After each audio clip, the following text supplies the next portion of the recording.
সালাতে দোয়া কবুল হয়। সালাতে দোয়া কবুলের 3 জায়গা। একটা হচ্ছে তাকবীরে তাহরিমার পরে আমরা সানা পড়ি না, আমরা তো একটা পড়ি। আল্লাহর হাবিব সুন্নাহ এবং নফল নামাজে আরো পড়তেন সানা, ওই দোয়া কবুল হয়। 2 নম্বর জায়গা সালাতে সেজদায় পড়ে দোয়া করলে কবুল হয়। আকরাবু মা ইয়াকুনুল আবদু মির রাব্বিহি ওয়া হুয়া সাজিদ ফাকসিরু ফিহি দুআ। বান্দা যখন সেজদায় লুটিয়ে পড়ে, বান্দা আল্লাহর সবচেয়ে কাছে চলে যায়। তা কিন্তু বিশ্বনবী বলে সেজদাটা তোমার রবের কুদরতি পায়ের উপরে পড়েছে। সেজদায় পড়ে দোয়া করেন।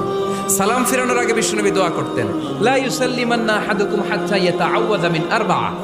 আল্লাহর হাবিব বললেন 4 জিনিস থেকে পানাহ না আছে আমার কোন উম্মত যেন সালাম না ফিরায়। তারা যেন পড়ে আল্লাহুম্মা ইন্নী আউযু বিকা মিন আযাবিল কবর, আউযু বিকা মিন আযাবি জাহান্নাম, আউযু বিকা মিন ফিতনাতিল মাহইয়া ওয়াল মামাত, আউযু বিকা মিন ফিতনাতিল মাসিহিদ দাজ্জাল। আল্লাহ কবরের আযাব থেকে বাঁচাও, আল্লাহ জাহান্নামের আগুন থেকে বাঁচাও, আল্লাহ জীবন